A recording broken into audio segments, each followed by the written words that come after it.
ത്രിയേക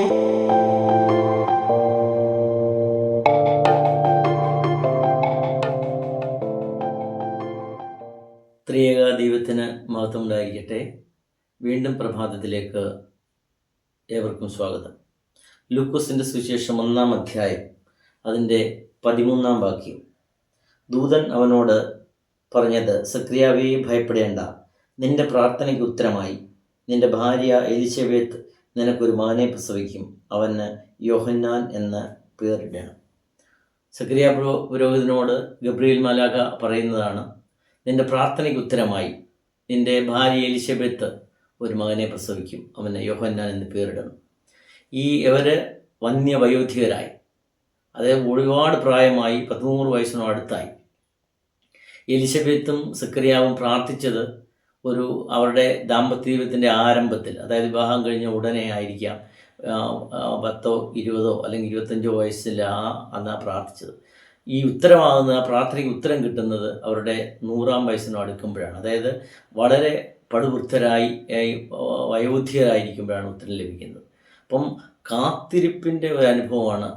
എന്ന് പ്രാർത്ഥിച്ചതാണ് അവർക്ക് ഉത്തരം ലഭിക്കുന്നത് എത്രയോ വർഷങ്ങൾക്ക് ശേഷമാണ്. അവിടെ പറയുന്നത്, ഈ ദമ്പതികളെക്കുറിച്ച് വേദപുസ്തകം സാക്ഷിക്കുകയാണ്, ഇരുവരും ദൈവസന്നിധിയിൽ നീതിയുള്ളവരും കർത്താവിൻ്റെ സകല കൽപ്പനകളിലും ന്യായങ്ങളിലും കുറ്റമില്ലാത്തവരായി നടക്കുന്നവരുമായിരുന്നു. അതായത് ദൈവത്തെ നല്ലപോലെ മനസ്സറിഞ്ഞ് സ്നേഹിക്കുന്ന 2 പേര്, ന്യായപ്രമാണമൊക്കെ അതുപോലെ പാലിക്കുന്നവർ, ദൈവത്തെ അനുസരിച്ച് നടക്കുന്നവർ. എന്നിട്ടും അവരുടെ ജീവിതത്തിൽ ശോധന വന്നു. അതായത് അന്നത്തെ കാലത്ത് ഇന്നും അത് നിലനിൽക്കുന്നുണ്ട്. അതായത് മക്കളില്ലെങ്കിൽ, വിവാഹം കഴിഞ്ഞിട്ടും മക്കളില്ലെങ്കിൽ അവർ ശാപഗ്രസ്തരായിട്ട്, എന്തോ ശാപം കൊണ്ടാണ് അവർ മക്കളില്ലാത്തത് എന്ന് അയൽവക്കക്കാരും വീട്ടുകാരും നാട്ടുകാരും ഒക്കെ പറഞ്ഞു വരുത്തുന്ന ഒരു കാലത്ത് അവർക്ക് എന്തുമാത്രം അവർ വിഷമിച്ചിട്ടുണ്ടാകും. പക്ഷേ അവർ ഒരുപക്ഷെ പ്രാർത്ഥിച്ച് മറന്നു തന്നെ പോയി കാണും. അങ്ങനെ ധൂപം അർപ്പിക്കുമ്പോഴാണ് സക്രിയാവിന് ദൈവത്തിൻ്റെ ദൂതൻ പറയുന്നത്, നിനക്ക് ഒരു മകനെ പ്രസവിക്കും, നിൻ്റെ ഭാര്യ എലിശബെത്ത് നിനക്കൊരു മകനെ പ്രസവിക്കും എന്ന്. പ്രിയമുള്ളവരെ, കാത്തിരിപ്പിൻ്റെ ഒരു അനുഭവം എന്ന് പറയുന്നത് വളരെ മധുരമാണ്. ഒരു മലമുകളിൽ നിന്നും ഒരു പുഴ അനുസ്യൂതം ഇങ്ങനെ പ്രവഹിക്കുക. അപ്പോൾ ആ പുഴയുടെ തീരത്ത് ഒരു ആശ്രമമുണ്ട്, ഒരു ഗുരുകുലമുണ്ട്. അപ്പം അവിടുത്തെ ശിഷ്യന്മാരിൽ ഒരാളിനെ ഈ ഗുരുവിന് വളരെ ഇഷ്ടമാണ്, വളരെ സ്നേഹമാണ്. അപ്പം ആ ഗുരു എപ്പോഴും ആ ശിഷ്യനോടാണ് ചില കാര്യങ്ങളൊക്കെ പറയുന്നത്.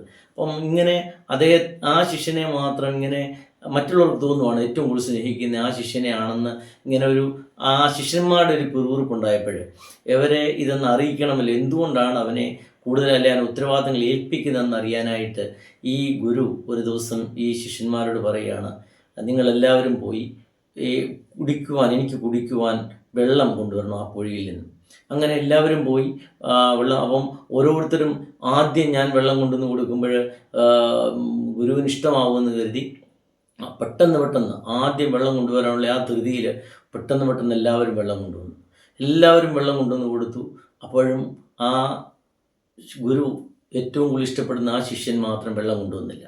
അപ്പോൾ അങ്ങനെ മറ്റു ശിഷ്യന്മാർക്കൊക്കെ സന്തോഷമായി കണ്ട്, അവൻ ഇതുവരെ വെള്ളം കൊണ്ടുവന്നിട്ടില്ല, ഇന്ന് ആ ശിഷ്യനോട് ദേഷ്യം വരും ഗുരുവിന് എന്നെല്ലാം പറഞ്ഞിങ്ങനെ ഇരിക്കുമ്പോഴാണ് കുറേയേറെ കഴിഞ്ഞാണ് ആ ശിഷ്യൻ വരുന്നത്. അപ്പം എവരുടെ വെള്ളം, മറ്റുള്ളവരുടെ വെള്ളം ഒന്നും കുടിക്കാൻ പറ്റുന്നില്ല, അത് മൊത്തം കലക്ക വെള്ളമാണ്. കാരണം ഇവർ ശേഖരിക്കാൻ പോയപ്പോൾ പുഴ കലങ്ങി ഒഴുകിക്കൊണ്ടിരിക്കുകയാണ്. ആ പുഴ കലങ്ങി ഒഴുകിക്കൊണ്ടിരിക്കുമ്പോൾ ആ വെള്ളമാണ് പെട്ടെന്ന് ധൃതി വെച്ച് ഇവർ കൊണ്ടുവന്നത്, ഈ ഗുരുവിന് കൊടുത്തത്. അത് കുടിക്കാൻ യോഗ്യമായിരുന്നില്ല. അപ്പോൾ കുടിക്കാൻ യോഗ്യമല്ലാത്ത വെള്ളം ഏറ്റവും ഒടുവിലാണ്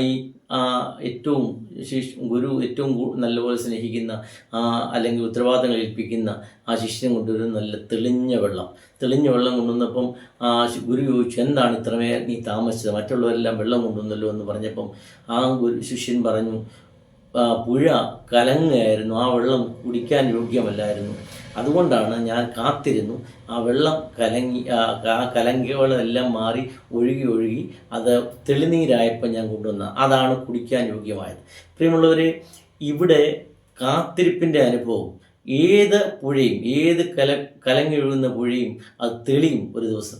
ഏത് തോരാൻ വഴിയും തോരും ഒരു ദിവസം. നമ്മുടെ പ്രാർത്ഥനയ്ക്കൊക്കെ ദൈവം തമ്പുരാൻ ഒരു ദിവസം ഉത്തരം തരുന്ന ഒരു ദിവസം വരും. നമ്മളെല്ലാം കഴിഞ്ഞു എന്ന്, എല്ലാം അവസാനിച്ചു, നമ്മുടെ പ്രതീക്ഷയെല്ലാം നഷ്ടപ്പെട്ട് കഴിയുമ്പം എല്ലാം ജീവിതമേ അവസാനിച്ചു, എല്ലാം തകർന്നു പോയി എന്ന് പറയുമ്പോഴായിരിക്കും ദൈവം നമ്മുടെ ജീവിതത്തിൽ മുമ്പേ വന്ന് പ്രത്യക്ഷപ്പെടുന്നത്. അതുപോലെ ഒരു അനുഭവം സക്കറിയാവിന് വരുമ്പോൾ ഇന്ന് നമ്മളൊക്കെ ആയിരിക്കുന്ന സ്ഥാനത്ത് ഒരു പക്ഷേ നമുക്ക് മക്കളില്ലായിരിക്കാം, അല്ലെങ്കിൽ നമ്മുടെ കുഞ്ഞുങ്ങൾക്ക് ജോലിയില്ലായിരിക്കാം, നമുക്കൊരു വീടില്ലായിരിക്കാം, നമ്മൾ പ്രാർത്ഥിച്ചിട്ടെങ്ങും അതിന് അനുഭവം കിട്ടുന്നില്ല, അല്ലെങ്കിൽ നമ്മുടെ കുഞ്ഞുങ്ങൾക്ക് നല്ലൊരു വിവാഹബന്ധം വരുന്നില്ല. ഇങ്ങനെ പലപ്പോഴും വിഷമിച്ചും പ്രയാസപ്പെട്ടും ഒക്കെ ഇരിക്കുമ്പോൾ ദൈവം തമ്പുരാൻ നമ്മളെല്ലാം തകർന്നു വന്നിരിക്കുമ്പോൾ ആത്മാർത്ഥമായി മടുപ്പില്ലാതെ മുട്ടിപ്പായി നിങ്ങൾ പ്രാർത്ഥിച്ചുകൊണ്ടിരിക്കുമ്പോൾ ദൈവം അവിടെ ഇടപെടുന്ന ഒരു അനുഭവം നിങ്ങൾക്ക് കാണാൻ പറ്റും. അതാണ് ഇവിടെ എലിശബത്തിനും സക്രിയാവിനും കിട്ടുന്നത്. അപ്പോൾ നമ്മൾ ധൃതി വെച്ച ഒരു അനുഭവം നമുക്ക് പഴയ നിയമത്തിൽ കാണാൻ പറ്റും. അബ്രഹാമിനോടും ഇതുപോലെ പറഞ്ഞു, ആകാശത്തിലെ നക്ഷത്രങ്ങൾ പോലെ, കടൽക്കരയിലെ മണൽ പോലെ നിനക്ക് സന്താനങ്ങളെ തരുമെന്ന് പറഞ്ഞിട്ടും അബ്രഹാം ക്ഷമിച്ചു. പക്ഷെ സാറായിക്ക് ക്ഷമിക്കുവാനായില്ല. സാറ ഹാഗാറിനെ പറഞ്ഞു വിട്ട് ധൃതി വെച്ചൊരു കുഞ്ഞിനെ വേണമെന്നുള്ള ബാല്യകാലത്തിൽ ഒരു കുഞ്ഞിനെ കാണാനായിട്ട് സാറ ധൃതി വെപ്പിച്ചപ്പോൾ അവിടെ ഉണ്ടായ പ്രതിസന്ധി നമുക്കറിയാൻ പറ്റും. ഇസ്മായിൽ ഉണ്ടായി, പിന്നെ അത് വഴക്കായി. ഇസ്മായിലിനെ ഓടിക്കേണ്ടി വന്നു, മരുഭൂമിയിലേക്ക് ഓടിക്കേണ്ടി വന്നു, ഹാഗാറിനെയും ഇസ്മായിലിനെയും കൂടി. അതുകൊണ്ട് നമ്മുടെ ജീവിതത്തിൽ ധൃതി വെക്കേണ്ട കാര്യമില്ല. ദൈവത്തിൻ്റെ സമയത്തിനായി നമുക്ക് കാത്തിരിക്കാം. എലിശബേത്തും സക്രിയാവും കാത്തിരുന്നത് പോലെ നമ്മുടെ ജീവിതത്തിൽ നമ്മുടെ ഏത് പ്രതിസന്ധിയിലും ഏത് പ്രയാസത്തിലും നമ്മുടെ ദൈവത്തിൻ്റെ സമയത്തിനായി കാത്തിരിക്കാം. ദൈവം നമ്മുടെ പ്രാർത്ഥനയ്ക്ക് തീർച്ചയായും ഉത്തരം തരും. ആ ദൈവത്തെ നമുക്ക് പ്രത്യാശയോടെ കാത്തിരിക്കാം. അതിന് ദൈവത്തിൻ്റെ പരിശുദ്ധാത്മാവ് സഹായിക്കട്ടെ എന്ന് പ്രാർത്ഥിക്കുന്നു. ദൈവം നമ്മെ സമൃദ്ധമായി അനുഗ്രഹിക്കട്ടെ.